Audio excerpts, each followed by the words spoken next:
Hello everyone. Today I'm going to talk about angle modulation as a whole, in which I'm going to cover the basics of angle modulation, its types, its advantages and applications, and various rules and many more. Starting with the basic definition of angle modulation. In angle modulation, frequency or phase of carrier signal changes with respect to modulating signal. As it can be seen in the adjacent figure, we have a carrier and a message signal, which is being amplitude modulated, frequency modulated, and phase modulated. And unlike amplitude modulation, as seen in FM and PM waves, the amplitude of the resultant signal remains the same. Rather, there is a change in frequency and phase of the signals.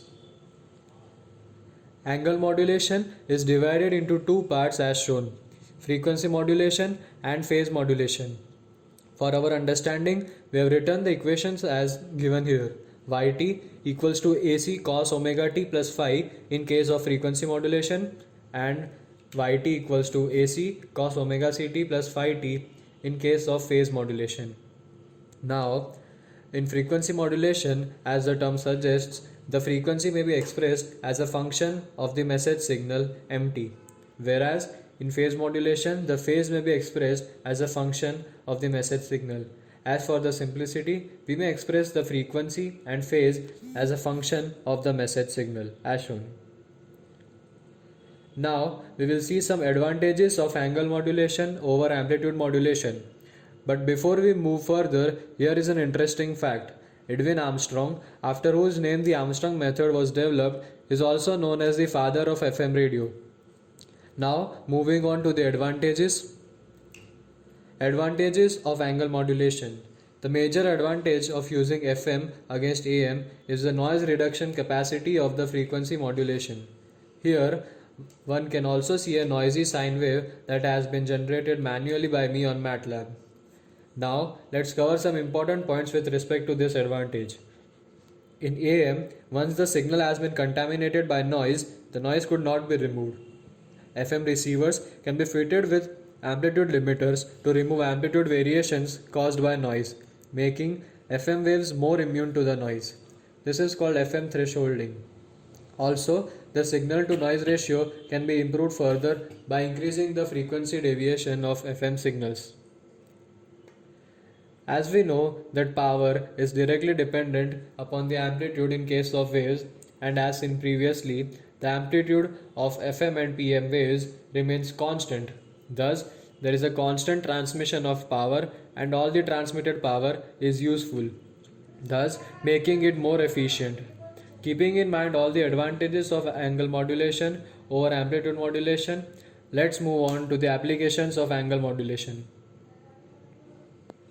Citing its common advantages, FM is commonly used in radio broadcasting, cellular radio mobile phones, and various transmissions, etc. Now, we will take a look at FM and PM individually. Firstly, coming to frequency modulation. As we can see in the interactive image, given a message signal and a carrier signal, in amplitude modulation, the amplitude of the waveform changes in a given amount of time, whereas in frequency modulation, we see that the frequency changes as per the message or the modulating signal at particularly fixed intervals. Now we will derive the general frequency equation of the instantaneous frequency. Here, the instantaneous frequency Fi is given by Fc plus Kf where Fc is the carrier frequency, Kf is the frequency sensitivity whose units are given as Hz per volts, and mt is the message signal. Using this relation, we will now derive the equation for the FM waves. Derivation of the FM wave. As we know, the relationship between angular frequency omega and angle theta, omega is given by the differentiation of angle with respect to time. Now, replacing omega by 2 pi f, now we have theta t, the expression of theta t as 2 pi integration fi dt, and we name this as a. Now, substituting the value of fi in equation a, we have the final expression of theta t as 2 pi fct plus 2 pi kf integration of mt dt. Now substituting this value of theta t in the general equation of the angle modulated wave, we have the general equation for the frequency modulated wave as phi fmt equals to AC cos 2 pi fct plus 2 pi kf integration of mt dt. Now moving on, next we have to take a look at how a frequency modulated wave is generated via a block diagram. Firstly, we integrate the modulating signal mt as shown in the equation below. After that, the integrated wave is passed through a phase modulator which modulates the incoming integrated signal with the carrier sinusoid, and thus with the modified phase we have a frequency modulated wave at the end. Here we see a message and a carrier signal. After setting some various parameters, we get the FM signal which has been generated by me on MATLAB manually.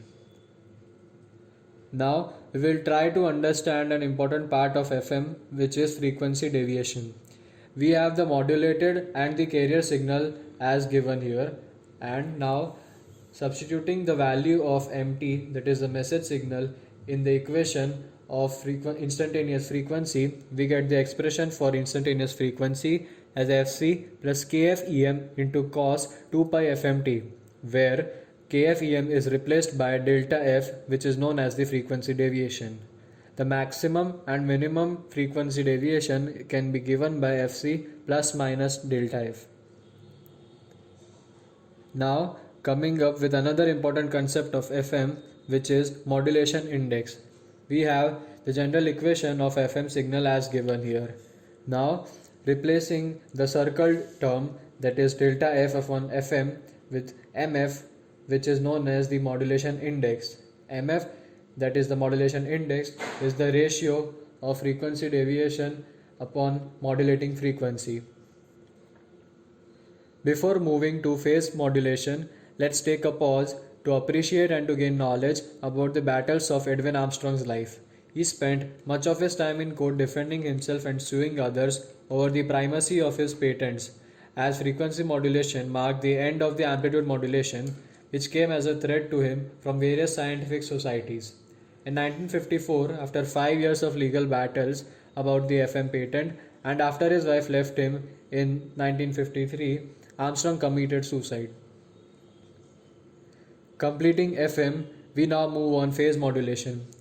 Here, the peak amplitude of the carrier signal remains constant, but as the amplitude of the information signal changes, the phase of the carrier signal changes correspondingly.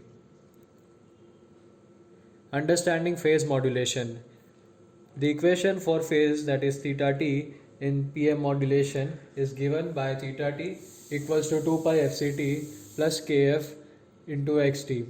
Now using this relation, we replace the value of theta t in the equation for PM wave. So finally we get ypm t equals to ec cos 2 pi fct plus kp into xt. Here xt explains whether the phase deviation is positive or negative. As it is positive here, we can tell that the deviation of phase is positive, and thus the carrier will lag with respect to the modulated signal. And if it is negative, the deviation is negative and the carrier will lead with respect to the modulating signal. Here, now we see a phase modulated wave is generated via a block diagram. Firstly, we differentiate the modulating signal mt as shown in the equation below. After that, the differentiated wave is passed through a frequency modulator. Thus, we have a changing phase which we got by differentiating the frequency. Finally, after passing it through a frequency modulator, we have a phase modulated wave at the end. From this slide, we can see that the message and carrier signal are given as shown. After setting some crucial parameters, we got the phase modulated wave, which is generated by me on MATLAB. The power of an angle modulated wave. The amplitude AC, which is a constant entity in a phase modulated or a frequency modulated signal. The RF power does not depend upon the frequency or the phase of the waveform. Thus, the average power is given by AC square by 2. Here we should take a note that the average power, which is being constant, is a result of the FM and PM signals being of constant amplitude. Here are some differences and similarities between the FM and PM waves. The most important being that the noise immunity of FM is far better than AM and PM. But in case of PM, the noise immunity is better than AM but worse than FM. And FM is more widely used than PM. In telecommunication, we use an important concept of Carson's bandwidth. We will take a look at that. Carson's bandwidth rule defines the approximate bandwidth requirements of a communication system components for a carrier signal that is frequency modulated by a continuous or broad spectrum of frequencies rather than a single frequency. Now, as per Carson's rule, the bandwidth is given by 2 into Fm plus delta F. This rule is based on experimental results that proved that there are limited number of sidebands around the carrier frequency, which contains approximately 98% of the total power.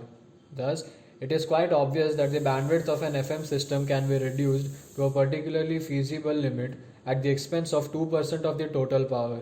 Also, at the last coefficient of Bessel's function, we observe that the values of coefficient have very less magnitudes. Thus, the sidebands associated with them will have less amplitudes. Thus, here Carson has included only 98% of the power transmitted. Now here we compare the bandwidth of various signals. For AM signals, we have the bandwidth given by 2 FM. For single sideband signals, the bandwidth was given by FM, whereas for vestigial sideband, the bandwidth was given by FM plus FE, where FE is the vestigial frequency. And for the angle modulated wave, the bandwidth was given by Carson's rule, which was 2 into delta F plus FM. That is, it has a higher bandwidth as compared to others, but it also has a greater noise immunity, that is, better efficiency in terms of transmitted power, which is an added advantage of using frequency modulation over amplitude modulation. With this note, we move on to the introduction of NBFM. Narrowband frequency modulation or NBFM. Here, this occurs when the modulation index, which is represented by m, is less than or equals to 1. So, as from the equation, general equation given here of frequency modulated wave St, now as per the trigonometric identities cos a plus b equals to cos a cos b minus sin a sin b, we have the expression of St as given here. Now if m is very less, then the terms cos m into sin omega mt can be approximated to 1 and sin m into sin omega mt can be approximated to m sin omega mt. Now, upon replacing these values in the equation and keeping a note that m is less than 1, we get the equation of general equation of NBFM wave, which is represented by EC cos omega ct minus EC sin omega ct into sin omega mt. As we can see, this expression resembles the equation of an amplitude modulated wave, but there are various similarities and differences between the two. After solving this further by trigonometric identities, we can represent St in EC cos omega ct, which is a carrier component, plus EC m by 2 cos omega c plus omega mt, which is the upper sideband component, minus EC m by 2 cos omega c minus omega mt, which is the lower sideband component.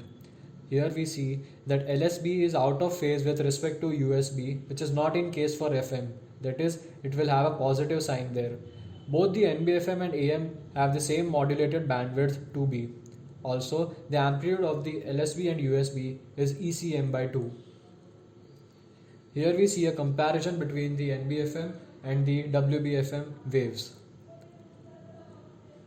Moving further, having established other facts now, let's take a look on understanding phasors. But before moving on to phasors of angle modulated wave, let us first take a look on the understanding of phasors of amplitude modulated waves. Phasors of amplitude modulated wave.